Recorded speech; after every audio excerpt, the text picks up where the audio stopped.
सियावर रामचंद्र की जय। श्री रामानंद भगवान की जय। श्री राधे राधे।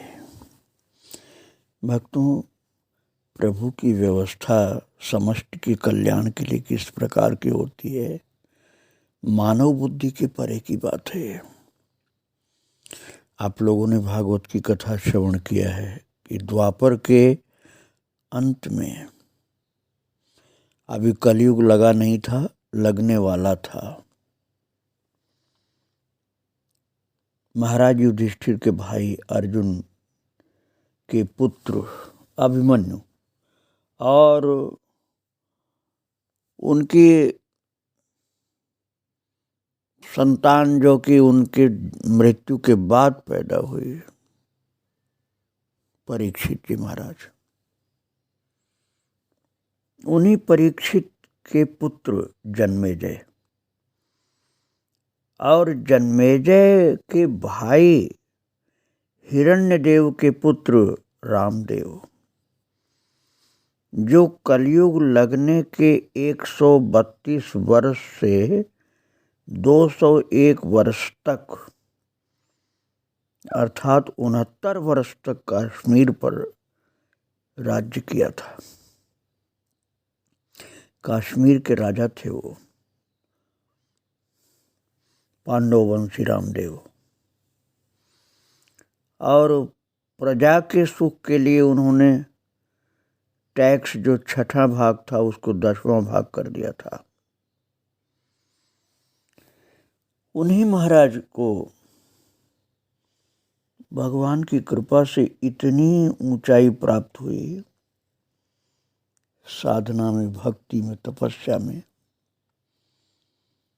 कि वे अंतरिक्ष में रहने वाले ऋषि हो गए थे। और 4000 वर्ष बाद वही सुखदेव, जो परीक्षित के लिए उद्धार करने के लिए भागवत कथा सुनाने आए थे, वही सुखदेव जी महाराज अब गालवानंद बन करके इनके पास आए हैं, परीक्षित वंशी रामदेव ऋषि के पास। ऋषि अंतरिक्ष में चलने वाले हैं, धरती पर नहीं रहते हैं, और उनकी उम्र है 4000 वर्ष। और जिस समय सुखदेव जी परीक्षित का उद्धार करने आए थे, वैसे ही समझिए सुखदेव जी महाराज अब आए हैं। और अब भी सुखदेव जी की तरह से ही इनकी उम्र है, गालवानंद की बालक अवस्था, क्योंकि ये विद्या अध्ययन के लिए काशी गए थे। और काशी में विद्या अध्ययन अभी शुरू भी नहीं हुआ था। जो उपनयन संस्कार के बाद गायत्री का निरंतर रात दिन जप करते थे, उसी के प्रताप से, अथवा आप कह सकते हैं कि पूर्व जन्म की सिद्धि के द्वारा, अनंत ज्ञान, अनंत शास्त्र, वेद, पुराण, संहिताएं, श्रुतियाँ, स्मृतियाँ, निगमागम सब उनके मुख से प्रकट हुए और शास्त्रार्थ मारथी को उन्होंने परास्त कर दिया अथवा उसका समाधान कर दिया, और वो चरणों में पड़ गया। और ये उनकी अद्भुत प्रज्ञा देख करके पिता को अतिशय आनंद हुआ कि मैंने एक अक्षर नहीं पढ़ाया, न तो ये पढ़ा, और अनंत ज्ञान इसके अंदर से निकल रहा है। उस आनंद के अधिकता के कारण वो शरीर अपना नहीं रोक पाए।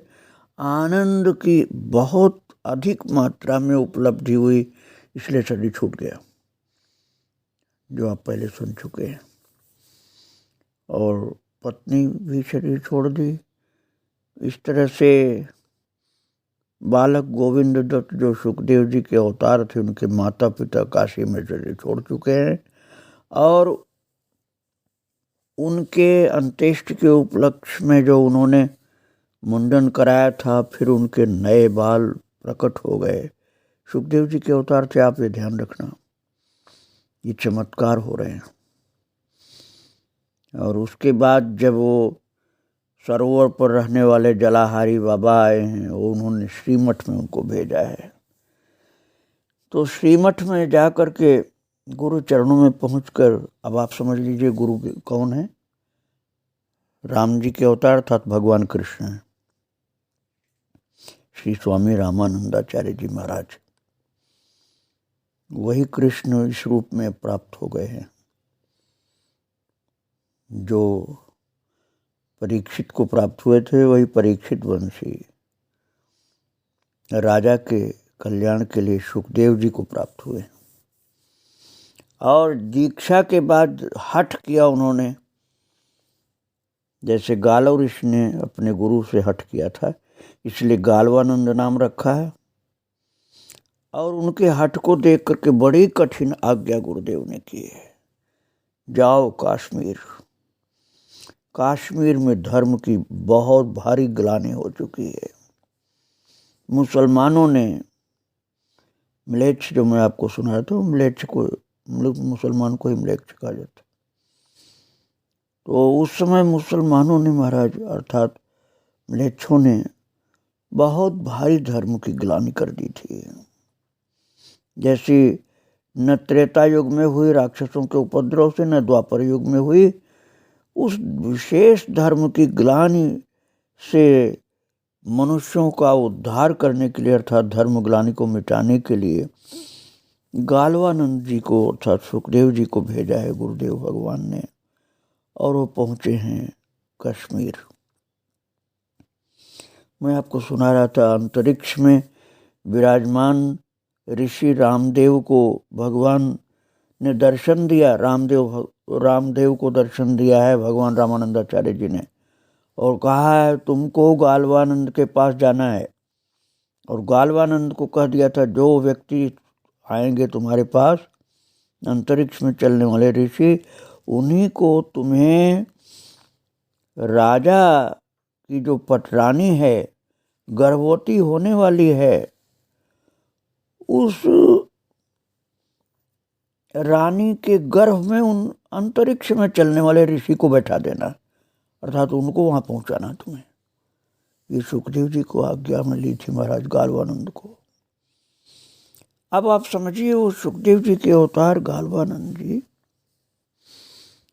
बालक जैसे हैं, और उनके सम्मुख 4000 आयु वाले ऋषि खड़े हैं। अब वो कह रहे हैं कि मैं तो बालक हूँ, आपको कैसे आदेश करूं। तो ऋषि ने कहा, सन्यासी ने, कि मैं इस आपकी आज्ञा पालन करने के लिए तैयार हूँ, आप निसंकोच आज्ञा दें। मैं अकृत्य भी करने को तैयार हूँ, जो नहीं किया जा सकता है आपके आदेश से मैं वो भी कर सकता हूँ, कुछ भी बाकी नहीं रखूँगा। तब गालवानंद जी ने कहा, पहला काम जो मैं बताता हूँ वो ये करना आपको कि कश्मीर में राजकीय सरस्वती भंडार अर्थात जितने धर्म ग्रंथ हैं लाइब्रेरियों में, वो सब ग्रंथ क्षेमेंद्र महेंद्र आदि महापंडितों के घर की सारी पुस्तकें आप अनंतनाग, पाटन आदि की गुफाओं में पहुंचा दीजिए, सुरक्षित कर दीजिए, नहीं तो म्लेच्छ उन सब ग्रंथों में आग लगा करके फूंक देंगे और बड़ी भारी धर्म की ग्लानि और ज़्यादा हो जाएगी। और अभी दैव योग से उनका ध्यान उधर गया नहीं है, इसलिए उन्होंने ग्रंथों को नहीं जलाया है। आर्यों को अर्थात हिंदुओं को तो बहुत सताया है, बहुत नाश किया है, लेकिन ग्रंथ बचे हैं।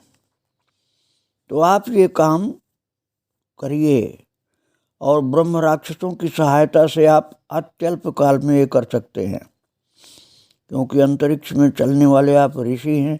ब्रह्म राक्षस आपकी आज्ञा का पालन करेंगे, और उन्हीं में से किसी किसी को उन गुफाओं पर बैठा दीजिएगा जो उन ग्रंथों की रक्षा करें। इस कार्य को संपन्न करके तब आप हमसे मिलिए, फिर आगे का उपाय सोचेंगे। ये महाराज ऋषि को आदेश कर दिया गालवानंद जी ने, और वो सन्यासी जो ऋषि थे वो प्रसन्न होकर विदा हुए और 3 दिन के भीतर इस महान कार्य को करके फिर स्वामी जी से मिले, अर्थात गालवानंद जी से मिले। और उन्होंने कहा, राजर्षि, आपने केवल 3 दिन में वांग्मय रत्नों की रक्षा का प्रबंध कर दिया, इसके लिए मैं आभारी हूँ। ये बड़ा ही दुष्कर कार्य था। अब दूसरा कार्य इससे भी गुरुतर और महत्वपूर्ण है। वो ये है कि रानी के गर्भ से जन्म धारण करके समयानुसार राज सिंहासन पर बैठ करके अत्याचार और उपद्रव को एकदम बंद कर देना है। हम दोनों में से किसी को ऐसा करना ही होगा, तभी काम होगा। क्योंकि म्लेच्छ अर्थात मुसलमान का बालक तो ये कार्य नहीं करेगा। तो हम दोनों में से किसी भी एक योगी को रानी के पेट से जन्म लेना पड़ेगा। तो सन्यासी ने कहा, महाराज, मैं ऐसा करने को तैयार हूँ, क्योंकि ये तो मेरी गद्दी है। मैं यहाँ राजा था 4000 साल पहले, और मेरी रक्षा, मेरे ज्ञान की रक्षा करना आप अपने ऊपर लीजिए, क्योंकि उसके गर्भ में जाने के बाद हो सकता है मैं सब कुछ भूल जाऊं, और हो सकता है मेरी रक्षा करने की आवश्यकता पड़ जाए। इसलिए मेरी रक्षा और मेरे ज्ञान की रक्षा करने की जिम्मेदारी आप लीजिए। ये गालवानंद जी से ऋषि ने कहा, संभव है, उन्होंने कहा कि संभव है कि जन्मांतर में मोह को प्राप्त होने से मेरा ज्ञान नष्ट हो जाए, क्योंकि मेरा तो जन्म होगा उसके पेट से, तो हो सकता है मेरा ज्ञान नष्ट हो जाए, इसलिए आप मुझे संभालिएगा। तो गालवानंद जी महाराज ने कहा, आपको गुरु कृपा से ऐसा ज्ञान प्राप्त हो जाएगा कि वो किसी भी दशा में नष्ट नहीं हो सकेगा। इसकी परीक्षा तुरंत हो ही जानी चाहिए, और गुरु महाराज का आवाहन करना है। गुरु महाराज का आवाहन करूंगा मैं। आप अपने मन को एकाग्र करके आचार्य चरण के दिव्य दर्शन की प्रतीक्षा कीजिए, और ध्यान करते ही साक्षात भगवत पाद प्रकट हो गए। शंख ध्वनि हुई। काशी में विराजमान भगवान श्री रामानंदाचार्य जी काश्मीर में प्रकट हो गए। सब आवरण हट गए। जैसे सूर्योदय मात्र से संपूर्ण तम का नाश हो जाता है, वैसे ही आत्मज्ञान के प्रकाश से संपूर्ण ज्ञान दूर हो गया। दोनों कृतार्थ हुए। ऋषि और गालवानंद जी दोनों आचार्य चरणों में प्रणाम किए, आशीर्वाद प्राप्त किए, और आचार्य अर्थात रामानंदाचार्य भगवान आशीर्वाद देकर अंतर्धान हो गए। कह दिया, तुम चिंता मत करो, मैं तुम्हारे पास हूं। परंतु निज स्वरूप का ज्ञान होने से दोनों महात्मा आत्म सुख में इतने निमग्न हुए कि 2 दिनों तक सुधि बुद्धि नहीं रही। तीसरे दिन वस्तुस्थिति का ज्ञान हुआ, और उसी दिन परमहंस देव जो रामदेव जी थे, वो गालवानंद जी के आदेश के अनुसार बहुत सूक्ष्म रूप धारण करके रानी के गर्भ में प्रवेश कर गए, और उनके योग शरीर की रक्षा स्वामी गालवानंद जी महाराज करते थे। अब आप ये मत सोचना कि इतने बड़े ऋषि थे तो एक मुसलमान राजा की रानी के पेट में से जन्म क्यों होने जा रहा है। अरे भैया, वहाँ भगवान की आज्ञा है, और आज्ञा समन सुसाहिब सेवा। तो गुरुदेव की आज्ञा के समान दूसरा कोई सेवा कार्य नहीं है। वो गुरुदेव साक्षात भगवान थे, रामानंदाचार्य जी महाराज। उनका आदेश था कि रानी के पेट से पैदा होकर राजा का कार्य करो, क्योंकि इस समय जनता की सेवा करना है, धर्म की रक्षा करनी है। और महाराज, अब वही अंतरिक्ष वाले ऋषि जो 4000 साल पुराने थे, परीक्षित वंशी थे, उनका युवराज के रूप में जन्म हुआ काश्मीर के राजा के यहाँ। उत्सव मनाया गया। धीरे धीरे बच्चा वो कुमारावस्था को प्राप्त हुआ। उसी समय वो बादशाह जिसके यहाँ जन्म हुआ था पुत्र के रूप में, सिकंदर, महाराज उस बादशाह का देहांत हुआ, परंतु युवराज, अब युवराज का नाम अब आप रामदेव मत समझना, मुसलमान के घर में पैदा हुआ बच्चा। आप लोग ये भी ध्यान रखिए कि कैसे कैसे ठाकुर जी इंतजाम कर रहे हैं। भक्तों, बहुत एकाग्रता से इस विषय को समझना पड़ेगा आपको। वो परीक्षित वंशी सन्यासी अर्थात ऋषि महाराज गालवानंद अर्थात सुखदेव जी के आदेश से सिकंदर जो बादशाह था उसकी पटरानी के पुत्र बन के पैदा हुए हैं। बहुत छोटे थे अभी, और सिकंदर का देहांत हो गया। तो इस बहुत छोटे बच्चे होने के कारण अभी उनको राजा नहीं बनाया जा सका। नाम उनका रखा गया था जैनुल आबदीन। कश्मीर के लोग जानते हैं इस बात को कि जैनुल आबदीन नाम का राजा बड़ा धर्मात्मा था। आज राजनीतिक लोग भी इस नाम को जानते हैं। कश्मीर के इतिहास में जैनुल आबदीन नाम के राजा की बहुत चर्चा है, और मैं तो आपको वहाँ की पूरी घटना सुना रहा हूँ। तो जैनुल आबदीन इस मुसलमानी नाम को उनको दिया गया उस ऋषि को। अब छोटे थे इसलिए राजा नहीं बनाए जा सके, तो थोड़े दिन के लिए आली शाह राजा बनाया गया, गद्दी नशीन हुआ थोड़े दिन के लिए। और इसके राज्यकाल में भी प्रधानमंत्री उसी तरह अत्याचार करता कराता रहा जैसे पहले हो रहा था। आली शाह जो था उसने कोई परिवर्तन नहीं किया, क्योंकि वो तो मुसलमान ही था। लेकिन थोड़े दिन बाद ही आली शाह की मृत्यु हो गई। तब उसके बाद तुरंत जैनुल आबदीन का अभिषेक हुआ। अब आप सावधान रहना, जैनुल आबदीन मुसलमान नहीं है। मुसलमान का बेटा जरूर है, नाम मुसलमान का है, लेकिन ये वही ऋषि हैं, परीक्षित वंशी ऋषि। और जैनुल आबदीन राजा बन गए, बड़ी धूमधाम से गद्दी पर बैठे, क्योंकि छोटे बड़े सब लोग साधु पुरुष जानकर उनका बड़ा सम्मान करते थे। उनके दिव्य दिव्य लक्षण थे।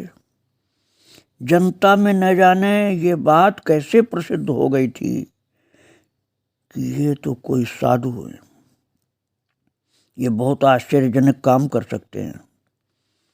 इसलिए ऐसे सर्वप्रिय पुरुष के गद्दी पर बैठने से सब बड़े खुश हुए। राज सिंहासनारूढ़ होकर के उसने सिकंदर और शिवदेव की नीतियों में परिवर्तन किया, एकदम बदलाव। कश्मीर में केवल 15 सारस्वत ब्राह्मण रह गए थे और सब मार दिए गए थे भक्तों।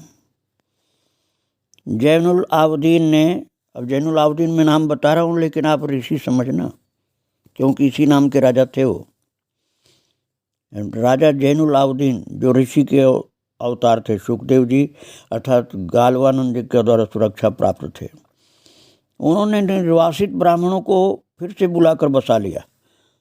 जो ब्राह्मण मार दिए गए थे वो तो नहीं आ सकते थे, जो जिंदा थे वो भगा दिए गए थे, उनको बुला लिया। और भक्तों, जिनको जबरदस्ती मुसलमान बनाया गया था वे निडर होकर फिर से हिंदू हो गए। ध्यान रखना, ये उदारता करनी पड़ती है, इसमें संकोच नहीं करना चाहिए। उनको जैनुल आबदीन भले ही मुसलमानी नाम वाले राजा थे, लेकिन थे तो हिंदू ही पिछले जन्म के। उन्होंने जबरदस्ती मुसलमान जो बनाए गए थे सबको हिंदू बना दिया, और अपने पूर्वजों की तरह वो लोग रहने लगे। मंदिर बनाते थे और नष्ट मंदिरों का जीर्णोद्धार करने की आज्ञा मिल गई राजा की ओर से। गोवध बिल्कुल बंद कर दिया गया। राज्य भर में सुख और शांति का विस्तार हो गया। हिंदू मुसलमान वैमनस्य छोड़कर भाई भाई की तरह रहने लगे, एक दूसरे के सुख में सुख मानने लगे। और जैनुल आबदीन जो राजा अब नए वाले थे, योगी महाराज, वो एक पत्नी व्रत थे, बड़ा ही सदाचारी, मधुर भाषी और तत्वज्ञानी। तत्वज्ञान में बड़ी श्रद्धा रखते थे। आप ध्यान रखना, परीक्षित बंसी महाराज हैं ये। मांस नहीं खाते थे और शिकारियों को ऐसा करने से रोक लगा दिया। शिकारी अर्थात जीव हिंसा बंद। आयुर्वेद का प्रचार किया और प्रसिद्ध वैद्यराज श्री भट्ट जी की बड़ी प्रतिष्ठा किया। एक बार उसने कश्मीर तथा अन्यत्र के विद्वानों को अपने यहाँ आमंत्रित किया। ये दरबार एक पखवाड़े का था। वैशाखी पर्व पर यह दरबार लगा था। इसकी सूचना वर्ष भर पहले दी गई थी। षटदर्शनी, शरीयती, वेदांती, सूफी, धर्माधिकारी और तर्कटी सभी श्रेणी के विद्वान एकत्र हुए। राजा स्वयं तत्वज्ञानी था ना। सबके प्रवचनों को सुन करके हीरे जवाहरात और सरोपा से सबका उचित सत्कार किया। सब लोग माला माल होकर विदा हुए। विद्वानों के बाद संतों और फकीरों की बारी आई। इन त्यागियों के सम्मान का ढंग निराला था। बुद्धिमान राजा ने इनके लिए बहुमूल्य पारचों की गुदड़ियां तैयार कराई थी और बल्य पाषाण के सुंदर सुंदर मुहु पात्र भी तैयार कराए थे। कठारी और दरियाई का भी प्रबंध था।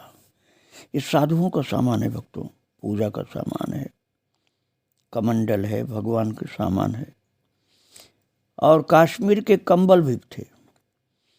फकीरों में जो गदाधर थे वे गुदड़ी आदि उपहार पाए, मेवे पकवान खाए, संतुष्ट होकर के बादशाही सलामती मना करके चले गए।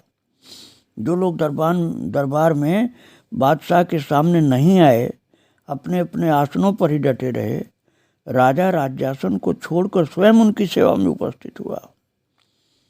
भक्तों, वो साधु लोग ये नहीं जानते थे कि ये इतने पुराने ऋषि हैं, इसलिए वो उठ कर नहीं गए। तो राजा साहब स्वयं चले गए उनके पास। और राजा साहब तो बड़े पुराने ऋषि थे, आपको मालूम हो गया है।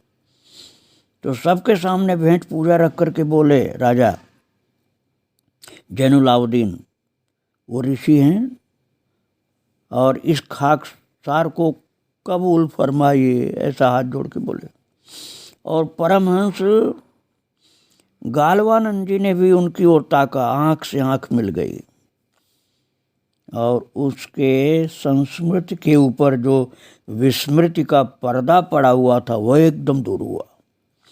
तो वो जैनुलाब्दीन राजा पहचान लिया कि ये तो गालवानंद जी हैं, इन्हीं के आदेश से तो मैं आया हूँ यहाँ। वो साष्टांग दंडोत चरणों में पड़ गया गालवानंद जी के। और आचार्य गालवानंद जी ने उसका हाथ पकड़ करके उसे गिरने से बचाया और छाती से लगाकर अपने पास बैठाया। दोनों के अश्रुपात होने लगे भक्तों, और देखने वाले चकित हो गए। जमाल शाह और कमाल शाह, ये दोनों मंत्री जो थे वो देख देख कर चकित और हो रहे, दंग हो रहे हैं। ये क्या बात है, राजा इस संत को देखकर इतना रो रहे हैं। कुछ समझ नहीं सके। वे इतने रोशन अमीर नहीं थे कि दिल छिपा राज जान जाते।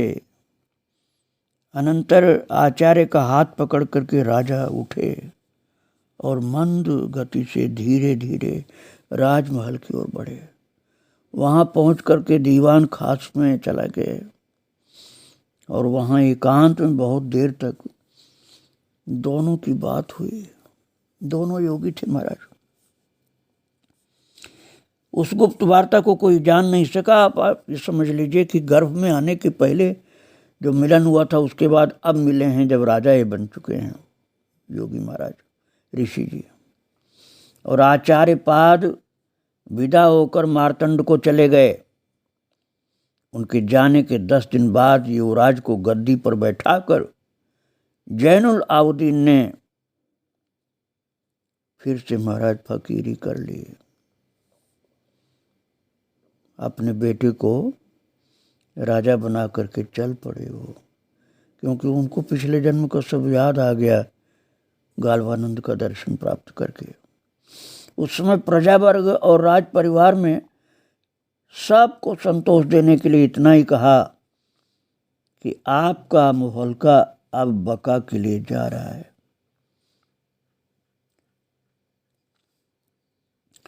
और उर्दू के शब्द बोला उन्होंने कि वफा और शफा की बातें हो चुकी, अब बका के लिए जा रहा है। अर्थात जो राज्य कार्य करना था वो मैं कर चुका, अब मैं भक्ति करने जा रहा हूँ। और सबकी आंखों में आंसू आ गए, लेकिन कोई कुछ कर नहीं सका। इतना बड़ा धर्मात्मा राजा राजपाट छोड़कर चला जा रहा है। जिस कार्य के लिए भक्तों उनका जन्म हुआ था वो सब कार्य पूर्ण रूप से कर चुके थे। इसलिए वो सीधे मारतंड की ओर रवाना हुए और वहां पहुंचकर विश्राम किया।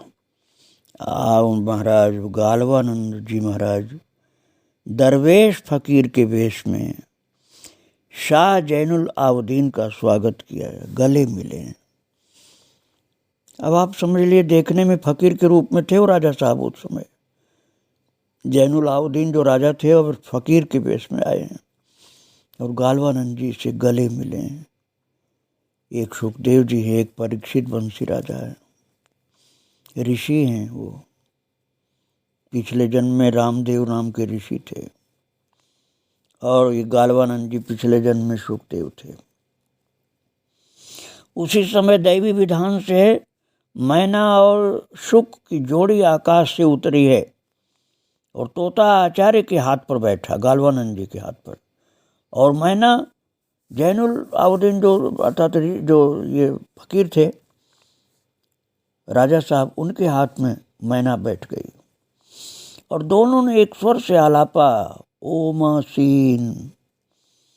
तब गालवानंद जी ने तोते को पढ़ाया है, पढ़ पढ़ तोता राम राम, दुई अक्षर पर कर विश्राम, दुई से एक, एक से अनहद, पाँच छः द्वय तत्व विशारद, सोनी जिभिया कौने काम, पढ़ पढ़ तोता राम राम।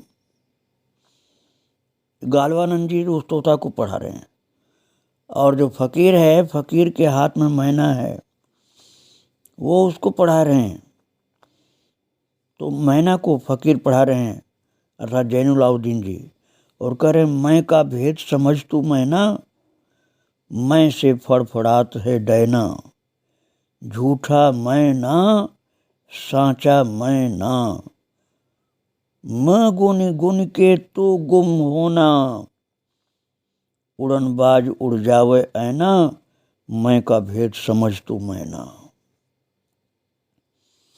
महाराज दोनों ने अपना अपना पाठ कंठस्थ कर लिया और एक दूसरे का भी कर लिया, और दोनों पाठ एक स्वर से दोनों ने दोहराए बहुत प्रेम से, और तुरंत शाह जी के मस्तक को फोड़कर हृदय की ज्वालामाल निकल पड़ी और उसने स्थूल शरीर को भस्म कर दिया।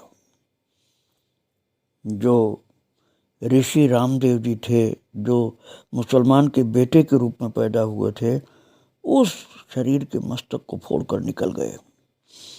उन्होंने अपने प्रथम के शरीर में प्रवेश किया, जहाँ पर वो शरीर गुफा में छोड़ करके आए थे, उसी रामदेव ऋषि वाले शरीर में प्रवेश कर गए। राजर्षि रामदेव से आचार्य गालवानंद जी जाकर मिले हैं। गालवानंद जी तो उसी रूप में थे। गालवानंद के आदेश से रामदेव ऋषि ने शरीर छोड़ करके सिकंदर का पुत्र बनना स्वीकार किया था। धर्म की रक्षा के लिए कार्य किया गया था भक्तों।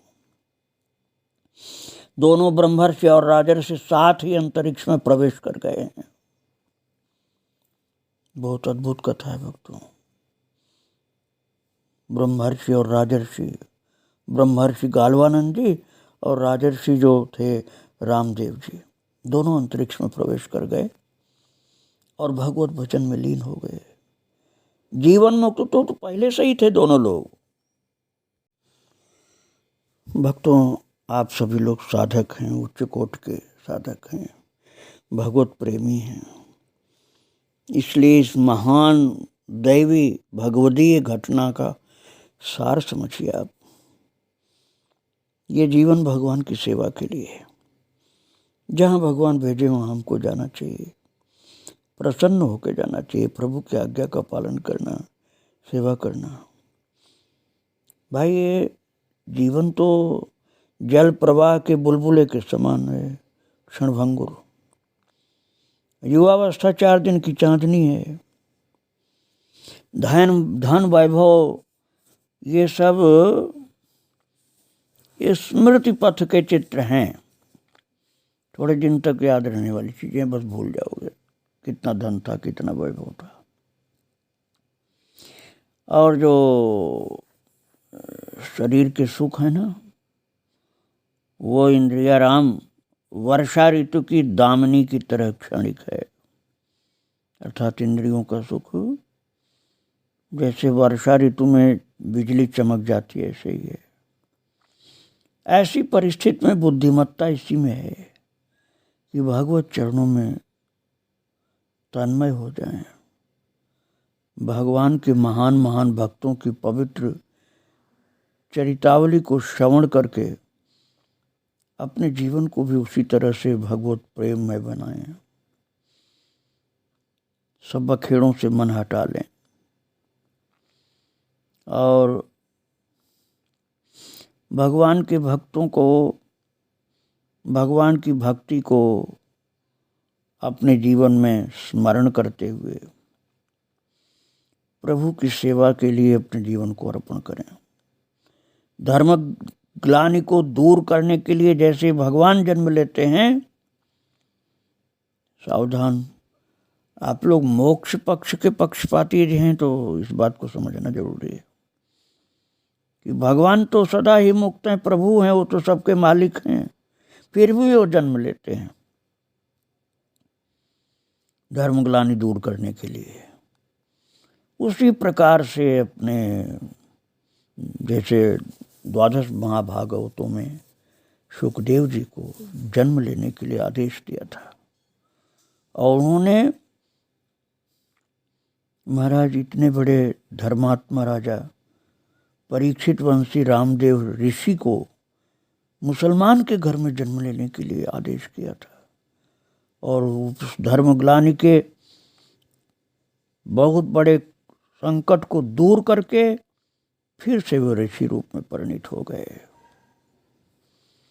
तो धर्मग्लानि दूर करने के लिए जैसे भगवान जन्म लेते हैं भक्तों, वैसे ही भागवतों को भी अर्थात भगवत भक्तों को भी उत्सर्ग पूर्वक जन्म लेकर धर्मग्लानि को दूर करना चाहिए।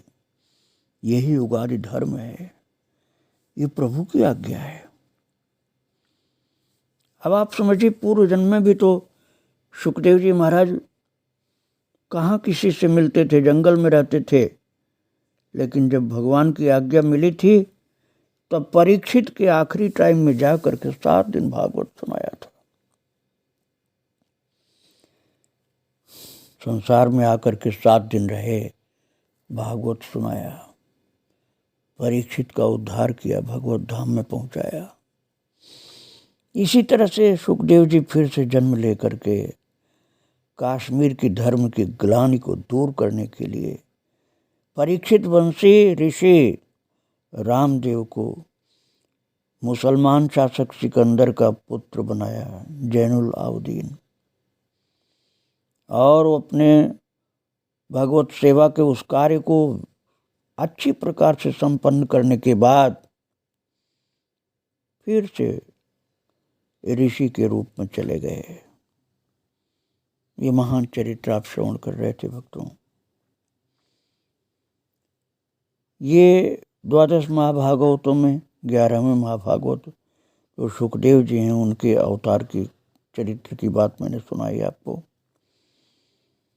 और इसके बाद तो 12वें महाभागवत आते हैं, वो हैं धर्मदेव अर्थात धर्मराज जी महाराज, जिनका अवतार हुआ है रैदास के रूप में। जो मीराबाई के गुरुदेव थे। उनका चरित्र आप आगे श्रवण करेंगे। आज मैं यहीं विराम दे रहा हूँ, गुरुदेव भगवान और उनके शिष्यों को प्रणाम करके। श्री राधे राधे, जय श्री राधे राधे। सियावर रामचंद्र की जय, श्री रामानंद भगवान की जय।